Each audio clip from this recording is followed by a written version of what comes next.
Hey everybody, Jack Boyles with Steam Engines USA, and now just a quick update on our ceilings. When I last left you off, we were talking about maybe sanding the whole thing. I got really impatient. My wife didn't like the first round that I did. The joint up here was kind of bulging. It had a lot of excessive joint compound, the mud, drywall mud, and it just kind of looked like a hump in the ceiling. She wasn't happy with it. Honestly, I wasn't very happy with it. So we went to plan B, or second option. Scraped all that off, licked my wounds, and then I went and got a sander. I tried the pole saw or pole sanders. That is a lot of work overhead trying to sand down real thick joint compound on the ceiling. So we got a handheld electric sander. Used 60 grit sandpaper and just sanded this thing. It got dust everywhere. It was a mess. Everybody was saying, oh, don't get asbestos. I know, I used a mask, did the best I could to alleviate some of that. But sanded this whole joint down and it looks 100% better. You can't really tell in this video, but it is flush, it's flat. The discolorations up there is just the differences in the sealing and the texture of the sheetrock and the joint compound that I put on there. So now we are rolling on this new spackle. If you can see that, the old side, this is the new side, and it's pretty simple. I got me just a little tray, little small roller, and this stuff just dumps out of a little bottle, container, a little plastic container. This is what I'm using. Homax Popcorn Ceiling Patch, ready to use. This says it covers 1 square foot. It is a water-based material. So far, I've used that much, and I've lightly spread it over this ceiling. And as you can see, the results are actually really good. It's coming out pretty neat, and I'm going across here. So basically, you take this, I mean, just almost just like paint, and I'm gonna try to do this with one hand, but you get some of this material on your roller, just kind of a nice even coat, and then very lightly, see if I can do this with one hand. You come up here and just start and just kind of roll this texture in. Put a little bit of pressure on it. And it just kind of blends in to the old side. Now, the more of this material you put on the roller, the more kind of gunky it can be. So I'm doing very light coats. I mean, like super light. So right here, and I'm starting on the outside of that joint that I sanded and then blending it back towards the center, like this right here. And so once I got this and, you know, kind of going at angles, just kind of being creative with it. And then I just keep adding. So just keep adding more, a little more and a little more of that mixture onto the ceiling to blend it in. And it's looking pretty good.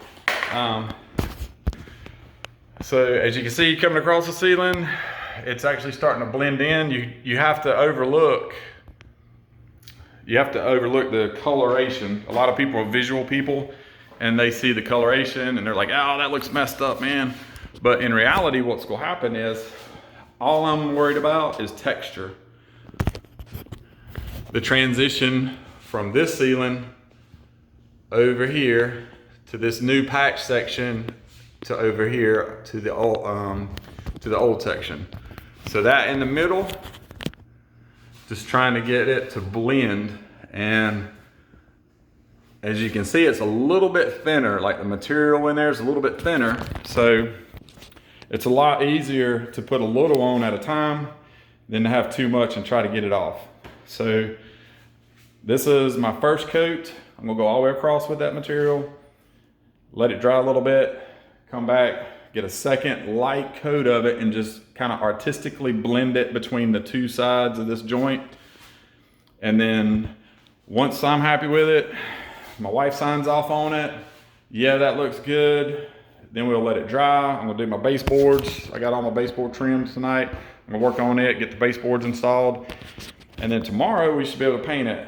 And this will hopefully all blend. When you walk in the room, you really won't even notice that there was ever a seam there. And that's what I'm going for. Best case scenario would have been getting my buddy Brian, Humphrey Drywall, to come in and just redo the whole ceilings. But it was just kind of, number one, I'm running out of time. We got about 10 days, or not even 10 days, I got to get this done. And it was a little bit cost prohibitive. I mean, his prices are really great. It's a lot of labor, it's a lot of work, but I'm just running out of time. So we're doing option 2, which is fixing the damage and then basically redoing it to match what was already there, existing. And it's coming across. Later on, when I have more time, we may decide just to go back and redo the whole ceiling. And that's what, if that's what we end up doing, I'll get him to do that, hang all the sheetrock, rip this out, hang all new sheetrock, and we put the crown molding back up. Not that big a deal. But this is coming along. I'm pretty pleased with it. I will say I was licking my wounds because the first attempt that I shared in the previous video, this was just kind of bulging. It wasn't flat. I probably had a little too much of the joint compound on that seam. And my wife straight up was like, hey, I don't like it.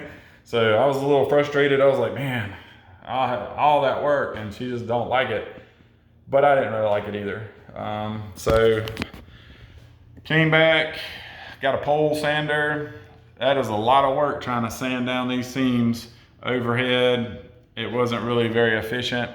I ordered a really nice pole sander for ceilings. It's got like a vacuum attachment on it. That thing's not showing up till Friday or Saturday. I'm impatient. I'm like, let's get this done. I'm just sitting here looking at all this stuff. I got stuff to do. So we went out and bought a hand sander, electric sander. They have an orbital sander and then just a hand sander, palm sander. I got that with some 60 grit sandpaper.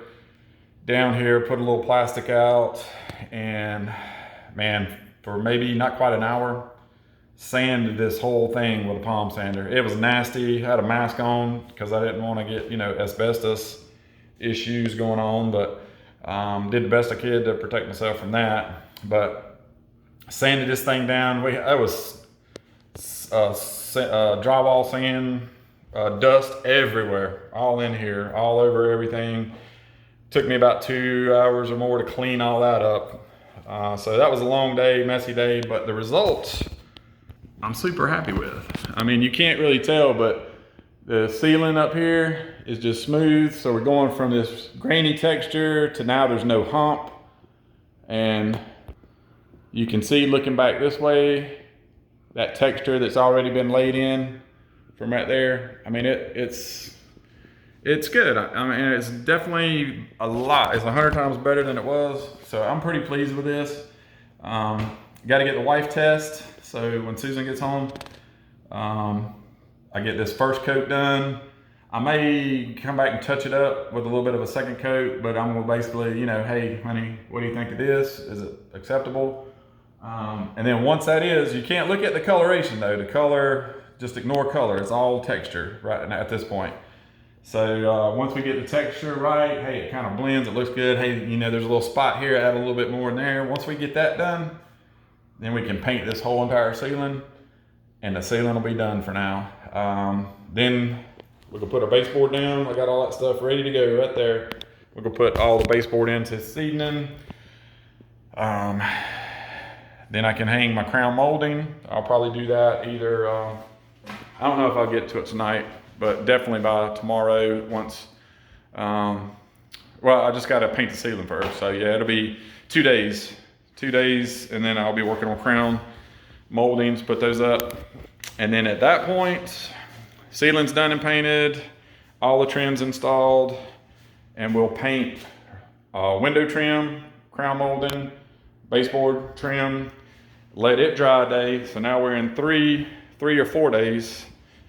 And then at that point, we'll come back and we can paint the walls. And we'll take our time, cut it in all around all the trim, and then high quality rollers, high quality paint everything, all the walls, and it'll be looking great. So then, last step, install all this flooring. So we got a lot happening in the next 5 days, but hopefully between now and the first of next week, I may be done with this project, or at least this part of it, and then we can move on to the next thing. But anyway, thanks for checking out the video. And if you're working on a home improvement job and you're wanting to do popcorn ceilings, my suggestions and tips for you: make sure sand it and get it really good and smooth and flat. You just don't want ridges and bumps and humps and parts that hangs down, but get it as flat as possible. Then come back, texture, take your time texturing, whatever type of texture you're using, whether it's popcorn or sprayed on or whatever you're doing, just take your time, put less is more. You can always add more. Then let it dry, take the time, do it right, and then paint it, however you're finishing it. So anyway, thanks for watching. Steam Engines USA from High Point, North Carolina. Have a great day. Take care.